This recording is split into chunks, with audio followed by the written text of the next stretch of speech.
Yo, yo, yo. Happy Victory Friday, everybody. Man, what a game last night. What a game. It was fun. It was stressful. It was a lot of different things, but the Jaguars do wind up pulling out the W. And the Jaguars improve to 5-2. Now, this is kind of more of a recap of yesterday's game. I know I put out a video right after the game, but it was late. I didn't get to go through my normal stuff of intaking a game, kind of looking up some stats and kind of getting my thoughts together. So this will be a much better recap of my true thoughts of the game, as last night was a little bit more ad lib, which I don't really like to do videos like that as much just because I feel like the quality of it goes down. And I was a little bit tipsy, if I'm being honest. Had some beers last night, and it was a good time. I'll just say that. So Jaguars defeat the Saints 31-24. The Jaguars have now won 4 straight games. They retain first place in the AFC South all by themselves. The Jaguars are now 2-0 against the NFC South, defeated the Falcons in London, of course. They're 4-0 in games outside of Jacksonville right now.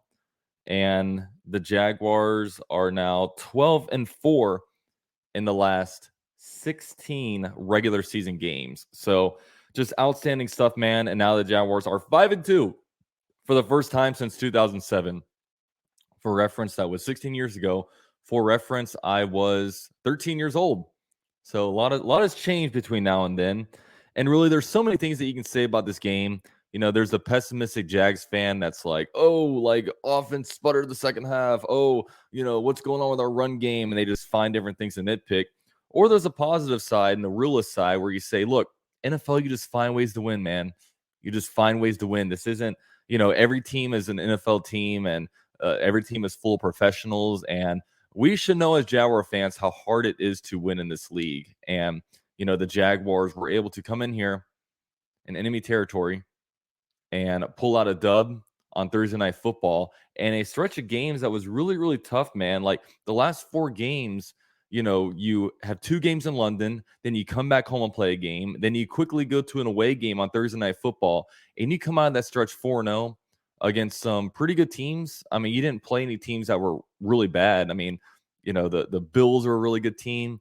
The Saints are a tough team, very good defensively, and they can definitely win some games. And the Colts and Falcons. So yeah, the Jaguars quite an unbelievable stretch. And Trevor Lawrence was the biggest story of this game, man, because of course, leading up to the game, there was questions about whether he'd play after he tweaked his knee against the Colts. They were pretty much split really in my comment section about, oh, I would play him, oh, I wouldn't play him, but they played and he didn't get hurt. And I'll say this, if Trevor Lawrence doesn't play, I feel like we don't win this game. I feel like we're sitting here at 4-3 and saying, hey, it's fine. At least Trevor didn't get hurt, but now in this game, we're looking at it and saying, man, this is sweet. He stayed healthy and he had a pretty good game. 20 for 29 passing. That's a 69% completion percentage. 204 yards through the air, 1 touchdown and 0 interceptions. And yeah, the Jags played good defense against a good defense. The Saints have a very good secondary. And, believe it or not, Trevor Lawrence was actually the leading rusher on the Jaguars.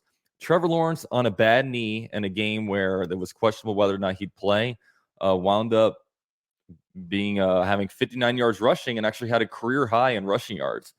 Crazy. I did not predict that to happen. But, luckily on his runs, it was mostly straight line. He wasn't cutting a lot. He wasn't taking big hits. And that was really the story. And look, the offensive game plan was good. Trevor had an average of 2.2, seconds before he threw it. So they definitely engineered a game plan to where they didn't want him to get hit. And look, the offensive line stepped up. Not only did the Jaguars have 0 sacks, but they also allowed 0 pressures. Trevor Lawrence never got hit in the pocket, which, if there's any game where you want Trevor Lawrence not to get hit, it was this one. So I really hope that positive momentum, can continue to carry throughout the year. Running game wasn't great, even though ETN did have 2 touchdowns. He had 53 yards rushing on the ground. Now ETN in 3 games straight has 2 touchdowns in each game. So, ETN, a nice running back. The Jaguars offense started hot, then it sputtered a little bit. They didn't really score very much until Actually, I think they didn't really score at all until the final quarter of the Jaguars, and that was when Christian Kirk, big shot to him. The Jaguars dropped back midfield and they pretty much threw it to him with about 5 air yards, but Christian Kirk took that to the house, and Christian Kirk had the game-winning touchdown. So, he had 6 receptions for 90 yards and 1 touchdown. Just Christian Kirk, Mr. Reliable, man. He did have the fumble, which was unfortunate, but Christian Kirk, for the most part, is just a really good football player, man. It's a really good football player. So things I didn't like from this game, the Agnew usage, I just don't understand. Now, he had 6 targets for 4 catches, but it just feels like we were targeting him more.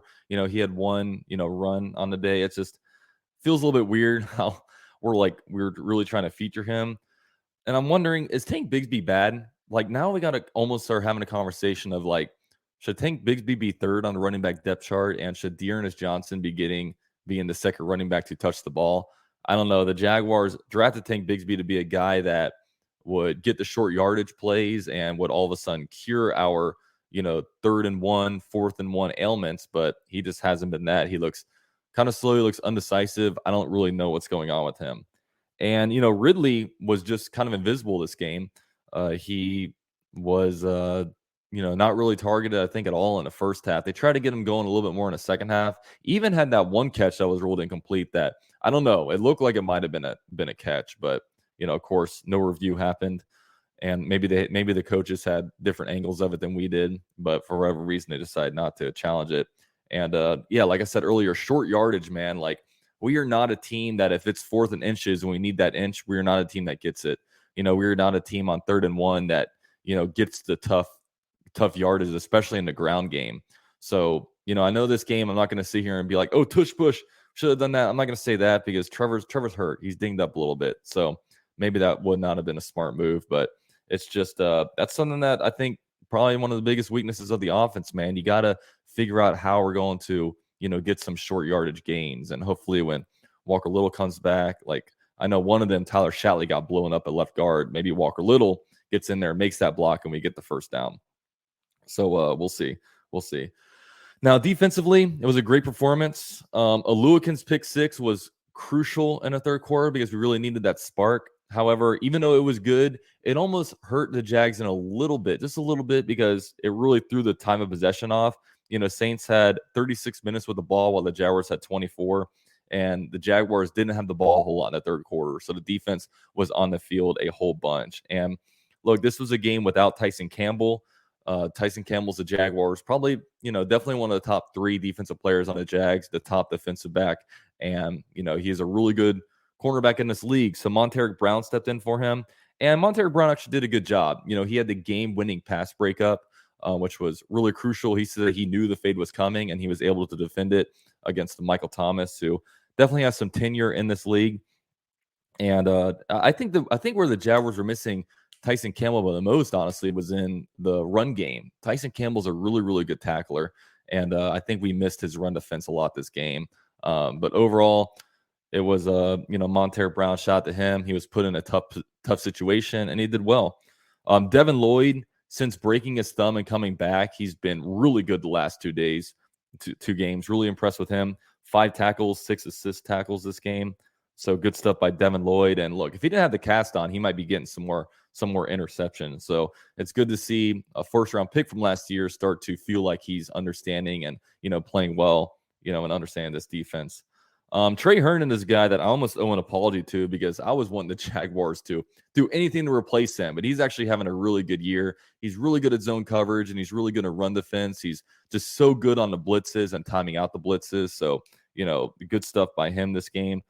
Angelo Blackson, he had the bad personal foul penalty, but outside of that, I thought his number was flashing all over the place. Really good in the run defense category. Darius Williams had another good game. Unfortunately, his streak of games with interceptions end. I think he was at like 3 games in a row, right? But Darius Williams had some good plays, really good pass breakups, really good and run the fence, and he's playing like one of the better cornerbacks in the NFL. And Smoot recorded a sack. It's good to see Smoot back, and Smoot's doing good. So big shout out to DeJuan Smoot because the Jaguars Jaguars needed that. And Josh Allen, while he only had 1 tackle and 1 assisted tackle, he was all over the place. He was flashing. He was getting a bunch of pressures. So, Josh Allen is definitely the leader in the pass rushing category for the Jaguars.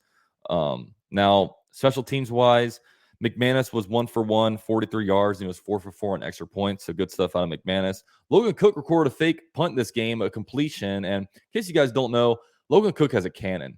He is really good. He was a former quarterback in high school, and he had the fake punt, and it came in really clutch because the Jaguars got 3 points out of that, and they needed every bit of points this game, that's for sure. Especially at the time when the Jaguars offense was kind of sputtering a little bit. On the punt return, look, Tavon Campbell got activated this game because of Tyson Campbell being hurt, and that might have cost us because he caused a muff putt. Now, whether or not you want to blame that on Agnew, or Agnew needs to recognize that, hey, I need to get out of the way because the guy's coming toward me, or whether you put that on him, regardless, it was a bad muff punt, and the Jaguars gave the Saints the ball twice in takeaways in the first half, but Saints only got 3 points out of it. So, they stood strong in that category. So, overall thoughts, man. Look, the Jaguars are 5-2. This is an incredible record. I can't really even remember 2007 that much, the last time we were 5-2. And look, these are games that the Jaguars used to lose. These are games that the Jaguars go in here, they play a tough game, and we just barely lose, and we count it as a moral victory. Now that Jaguars are closing these games out, Saints fans were booing like crazy. So that was something to see. Doug Peterson just has his team clicking, man. Doug Peterson him and Trevor Lawrence are the best things that happened to this franchise, especially over the last 15 years. He is just quickly turning this team around into an NFL juggernaut. Look, the Jaguars are 12-4 in the last 16 regular season games, winning 75% of games, and we're just gonna keep rolling. We're gonna keep riding this Doug Peterson train, and our franchise quarterback showed some guts this game, playing through an injury. And look, regardless of what people say about Trevor Lawrence, everybody wants to compare. Look, Trevor Lawrence is not Jalen Hurts. Trevor Lawrence, who's better between him and Justin Herbert? Look, take away all those different arguments because all that's so subjective. Look, at the end of the day, Jaguars have a good quarterback in Trevor Lawrence, and this guy can lead the Jaguars to victories. This guy takes the team over the top, and I don't know where we would be I know where we'd be without him. I've seen the Jaguars last 15 years without a franchise quarterback. It's been awful. Quarterback play has been awful. Now we have a guy that can, lead an offense, lead a team. Is it always pretty? No, but no. Now, we have to understand now that we're a good team, not every game is going to be blowout victories where we look very impressive. There's close games. There's games where, you feel like you're better than the opponent and you barely beat them. That happens. And I think as we start to understand what it's like to have a good football team, we're going to start to understand that that's just the way it goes. So now the Jaguars are in a legit battle for top seed in the AFC. Now we're a game back record-wise of the Chiefs. However, the Chiefs do own that tiebreaker, so that really stinks. We couldn't have sealed that up early, and it kind of stinks that couldn't have been a game later on in the regular season. It almost feels like we wish we could have swapped the Kansas City Chiefs game with the San Francisco 49ers game because, it feels like we're a lot better team right now than we were in week 2. But whatever. The Chiefs own that tiebreaker right now, so we just gotta hope that, look, let's go Chargers, let's go, someone beat them, knock them off. That's what we gotta hope for. They play the AFC East, so they have a game against the Dolphins, so that'll be a big one for AFC seeding. I'll just say that. And look, it still feels like the Jags haven't hit their full potential, and that's okay. It's not who the best team is in September, October, November. It's who the best team is in January. And, that's what we really have to look forward to. So just keep stacking wins, keep playing good football. And I think everything else is going to come into play where the Jaguars will have a good seed in January. And then we can hopefully take over the NFL and show teams what we're all about in the playoffs. But yeah, thank you guys so much for watching. Please drop a like for me on your way out. Go Jaguars, and I will catch you guys next time. Enjoy your victory weekend.